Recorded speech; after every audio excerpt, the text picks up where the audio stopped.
The late afternoon sun hung low over Willow Creek Estates, casting long golden shadows across perfectly manicured lawns and identical beige houses.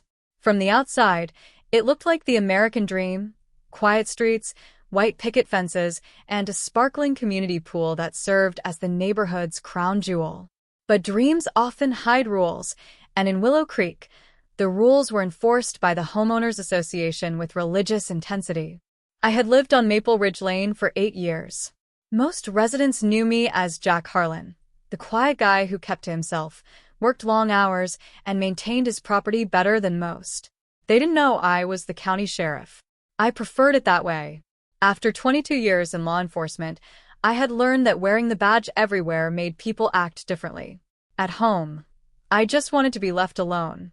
My backyard pool was my one real luxury, a modest but beautiful rectangular pool with a small waterfall feature and a shaded patio I had built myself. It wasn't part of the HOA's community amenities. It was private property, deeded to my house alone. I rarely used it during peak hours to avoid any drama.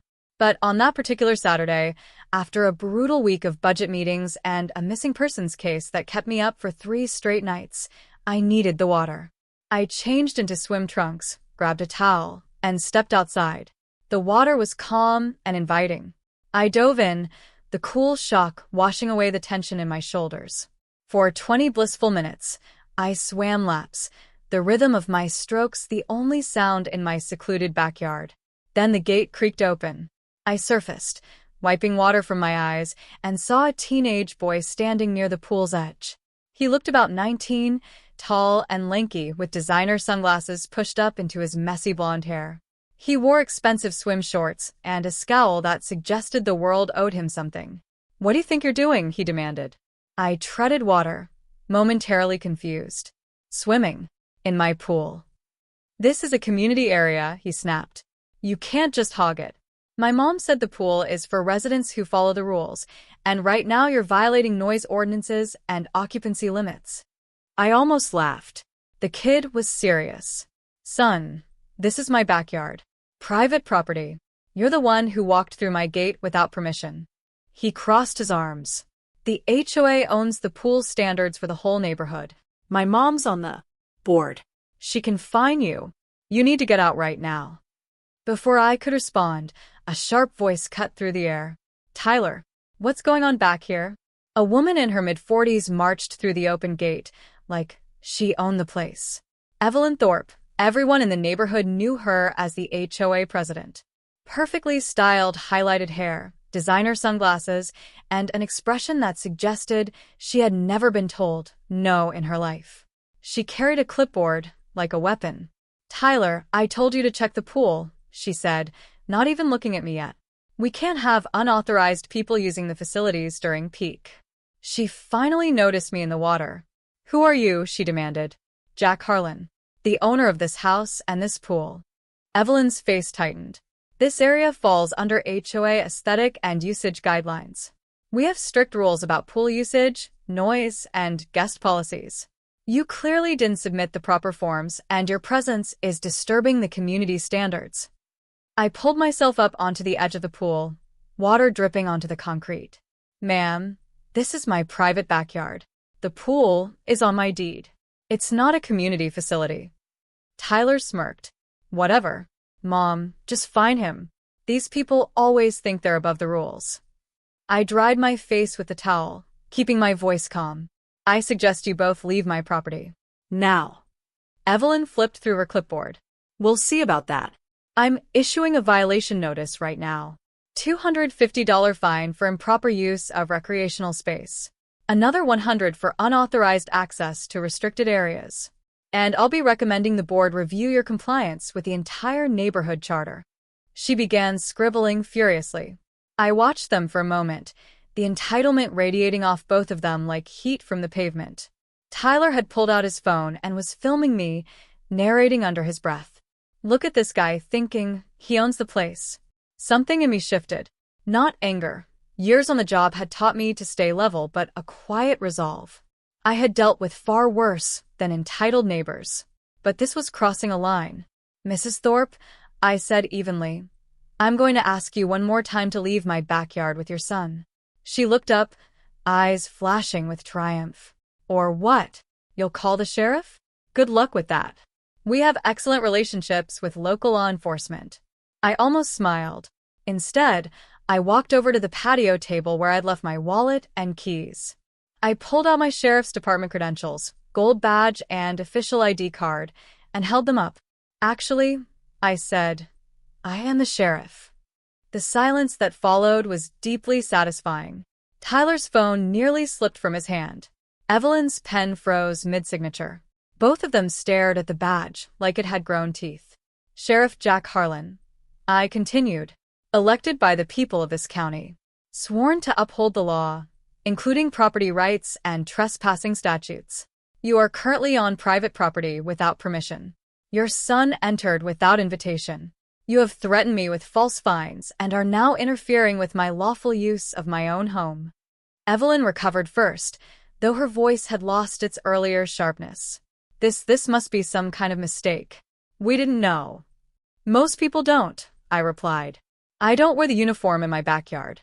But ignorance of who owns the property doesn't give you the right to barge in and issue orders." Tyler stepped forward, his earlier bravado cracking. "Dude, it was just a misunderstanding. My mom's super strict about the HOA stuff. We thought. You thought you could bully whoever you wanted." I finished for him. "Because that's how it's worked for you so far." Evelyn tried a different approach. "Sheriff, surely we can resolve this amicably. The HOA has been working hard to maintain property values for everyone, including you." "Property values?" I said. "By harassing homeowners on their own land? I've seen the complaints filed against you and your board. Anonymous letters. Threats of liens over paint colors and mailbox heights. This isn't about standards. This is about control." I picked up my phone from the table. "Here's what's going to happen. You're both going to leave my property immediately.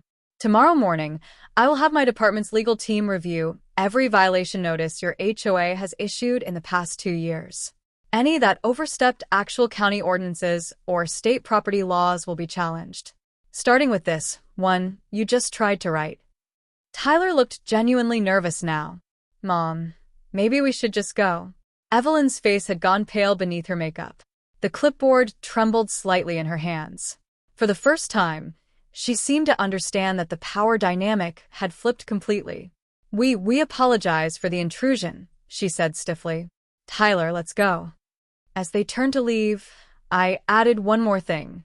"Mrs. Thorpe, one last piece of advice. Teach your son that the world doesn't revolve around him. And maybe review what the HOA's actual legal authority is. Because next time, I won't be in swim trunks. I'll be in uniform." They hurried out through the gate. I watched them disappear down the side path, Tyler glancing back once with wide eyes. I sat down on the lounge chair, the warm sun drying the remaining water on my skin. The pool water rippled gently in the breeze. For a long moment, I just breathed. The confrontation had been minor compared to the serious calls I handled daily: domestic disputes, serious crimes, missing children. But there was something particularly galling about entitled behavior hiding behind bureaucratic rules. It eroded communities from the inside. The next morning, I made a few calls. Not to retaliate personally, but to ensure fairness. My legal advisor confirmed what I already suspected. The HOA had been overreaching for years, issuing fines that had no basis in actual law. Several neighbors had been too intimidated to fight back. Over the following weeks, things began to change in Willow Creek Estates. A group of residents, encouraged by my quiet example, attended the next HOA meeting and asked pointed questions about the bylaws. Evelyn Thorpe resigned as president 2 months later, citing personal reasons. Tyler, I heard through the grapevine, had been sent to spend the summer with relatives upstate, perhaps a much-needed dose of reality. I never made a big show of my position.